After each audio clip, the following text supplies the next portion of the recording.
C'est M. Jack Hoffman Chaba, analyste politique et indépendant. La Constitution, c'est la loi mère, la loi mère qui dirige et qui organise la société. Donc sur toutes les nouvelles lois, les lois accessoires tirent leur fondement sur les principes fondamentaux de l'existence des nations dans la Constitution. Okay. Voilà. La guerre de l'Est, c'est une longue histoire parce que ça commence depuis déjà 1990 quelques, vers 96. Et la constitution que nous avons, c'est une constitution qui date de 2006. Alors la guerre a précédé. Et nous sommes de ceux-là qui pensent que dans cette constitution, il y a la main noire où il y a l'infiltration, les séquelles des revendications de cette guerre, parmi lesquelles vous avez cette interprétation de l'article 217 et tant d'autres articles qui mettent en mal, qui à tout moment, vous avez les présidents français, à un moment quand il est venu, Nicolas Sarkozy à son temps, qui a dit qu'on devait partager les richesses, vous attendez quoi, le pays est vaste, vous devez vous mettre d'accord pour vivre ensemble, ainsi de suite. Si c'est faire les États-Unis d'Afrique, nous sommes d'accord. Mais si c'est céder parce que nous sommes contraints par une force qui s'impose sur nous en tant que nation, cela ne peut pas passer. Donc aujourd'hui, le plus important, ce que je vais demander au président de la République, ce n'est même pas d'engager les débats. Je lui ai proposé ça dans les émissions sur HK6 à Lubumbashi en 2022 déjà, que si le chef d'État veut sauver notre nation, s'il a les soucis de ces peuples qui a tant souffert des comportements des politiciens, tout ce qu'il doit faire aujourd'hui, c'est de faire un coup d'État constitutionnel.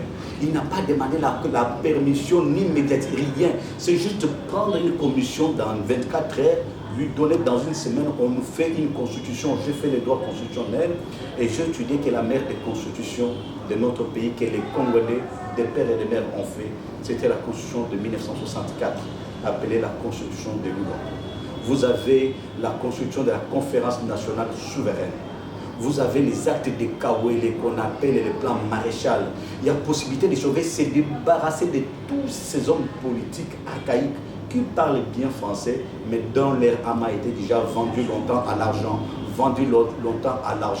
On n'a plus besoin de ces hommes qui vous parlent bien français, qui tiennent de bons discours. On a besoin des hommes de bonne moralité.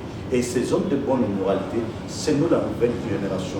Ces jeunes qui n'ont pas encore trempé dans les saletés de mégestion, dans la corruption, dans les rétrocommissions. Vous voyez aujourd'hui, vous avez cette constitution dont le Premier ministre n'a pas un juge naturel. Vous avez des débats dessus. Si un Premier ministre n'a pas un juge naturel, pensez-vous que le président de la République en aurait un? Qui va les juger à cause de cette constitution? Vous avez avec cette constitution, on devait mettre des dispositions vraiment sévères, telles que quiconque de son rang, homme d'État, l'État l'a honoré, il est véhiculé, nourri, vêtu, logé, et avec les honneurs, mais qui arrive à trahir la nation. Trahir la nation, ce n'est pas prendre les armes, c'est voler l'argent de l'État. C'est prendre la rétrocommission. C'est prendre pour signer un contrat quelconque, arriver à céder pour que je vous donne ça. Ils bouffent les rétrocommissions où ils ont des parts. Ces gens-là devaient être sévèrement punis. Et la peine qu'il fallait pour eux, c'est la pendaison. Non seulement la pendaison, mais aussi leur descendance, c'est-à-dire leur sang.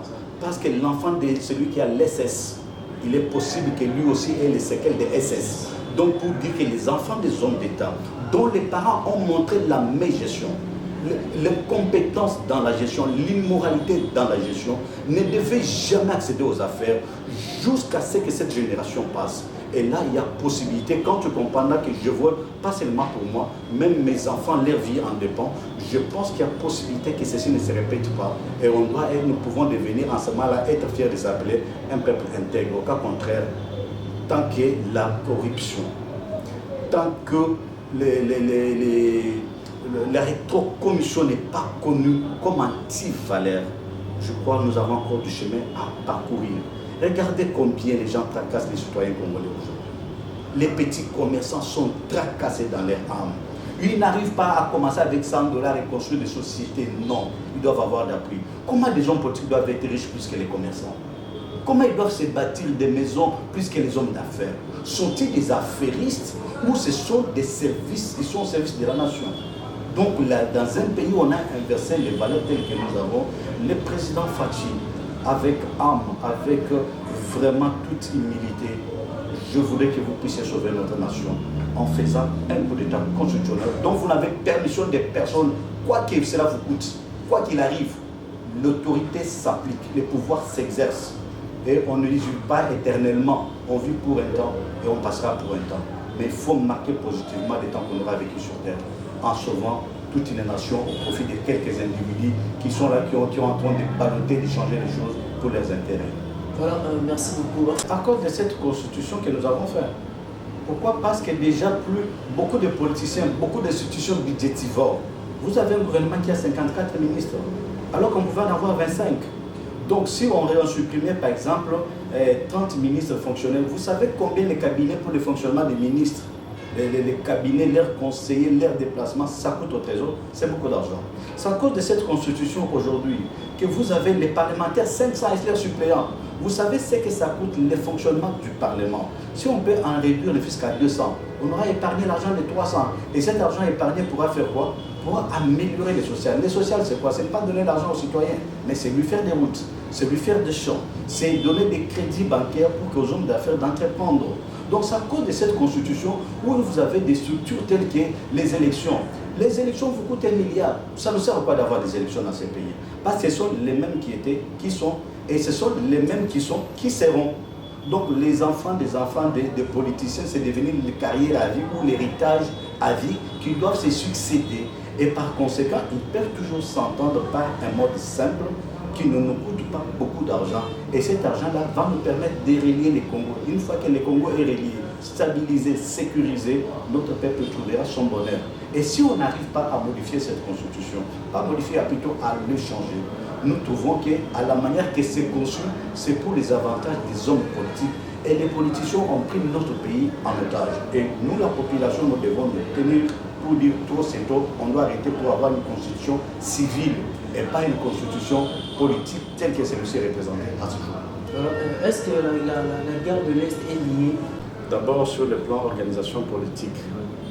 Il faut que les systèmes que nous avons aussi aujourd'hui, le système où le président n'a pas suffisamment de pouvoir, nous devons quitter ce système vers un système qui donne la totalité du pouvoir au président de la République, c'est-à-dire le système présidentiel avec son Premier ministre. Regardez aujourd'hui qu'on partage, le pouvoir est partagé, ce n'est pas le président qui détient le pouvoir, mais il est partagé entre tous les acteurs politiques. Et chacun avec ses agendas cachés, il tire les draps de son côté et par conséquent, c'est la population qui perd. Et là, vous avez beaucoup d'institutions qui sont budgétivores, des institutions politiques, et les recettes de l'État qui ne suffisent pas déjà, n'arrivent pas à construire des infrastructures de base. Et tout ça, il faut alléger ces charges au niveau de l'État. Ces hommes politiques qui devaient créer des entreprises, qui devaient créer des fermes, des élevages. Aujourd'hui, tout le monde se trouve politicien parce qu'ils savent que, en faisant trop de bruit aux médias, en manipulant l'opinion, selon leur langue ou selon leur région, ils peuvent arriver à se faire la part des lions et commencer à voler ou à tricher ou à gagner facilement. Et cela doit cesser. Donc il faut réviser la Constitution pour que le président ait la totalité des pouvoirs de désigner qui il veut et de les démettre quand il veut. Changer le système, le mode des élections. Par exemple, au lieu que ce soit à 2 tours, au lieu que ce soit à un seul tour, comme c'est le cas aujourd'hui, remettre à 2 tours. Et aussi ne pas avoir des mandats. Un président n'a pas besoin d'avoir des mandats parce qu'on sait dans tous les pays africains que le président qui est au pouvoir, il finit toujours par gagner les élections. Et par conséquent, on doit faire une seule élection donnant un mandat de 10 ans non renouvelable ou de 15 ans non renouvelable. Pas seulement pour le président de la République, mais aussi pour les députés et sénateurs, si cela peut être retenu ainsi. Parce que selon moi, même le Sénat, même le Parlement, ce sont des institutions qui ne doivent pas exister. Vous avez des parlementaires qui sont jusqu'à 500. Je me demande pour quel rôle. Parce que même 100 personnes, même 200 personnes suffisent déjà pour représenter le pays au niveau du Parlement. Mais tout ça, c'est juste pour se faciliter, se faire la passe et manger gratuitement au sein du trésor public. Alors, nous voyons d'autres oppositions et d'autres politiciens qui sont contre le changement de la Constitution. Alors, à votre avis, quel conseil que pourrez-vous donner à des hommes politiciens?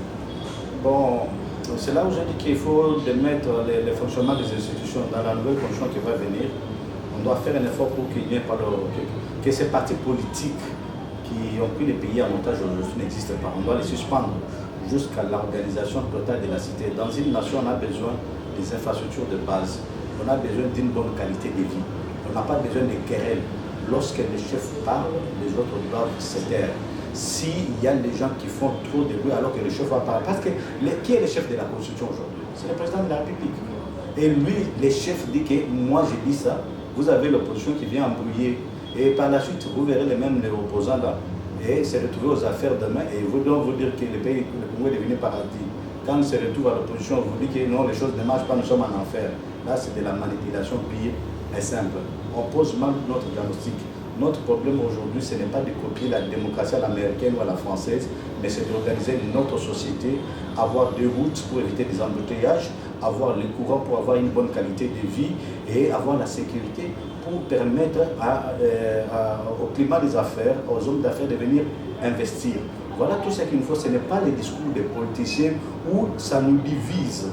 Plusieurs voix des politiciens aujourd'hui divisent la nation. Il n'y a plus la coexistence. En fait, les vivres collectifs, une voix pour une nation, aujourd'hui, ce n'est pas le Congo.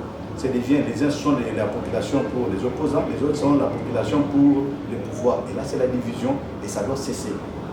Alors, on entend... La Constitution, c'est la loi mère, la loi mère qui dirige et qui organise la société.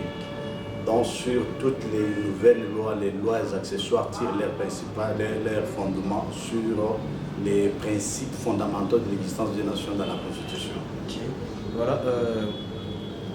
Quels sont vraiment... Que dites-vous à propos du changement de la Constitution?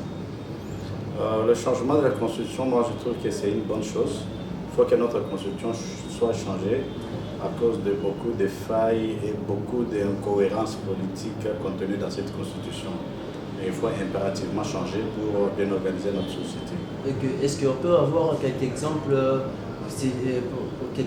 qui pousseraient vraiment que la... Bonjour. Voilà, merci de Emile Léon Akakonabiso. Est-ce que vous s'est présenté?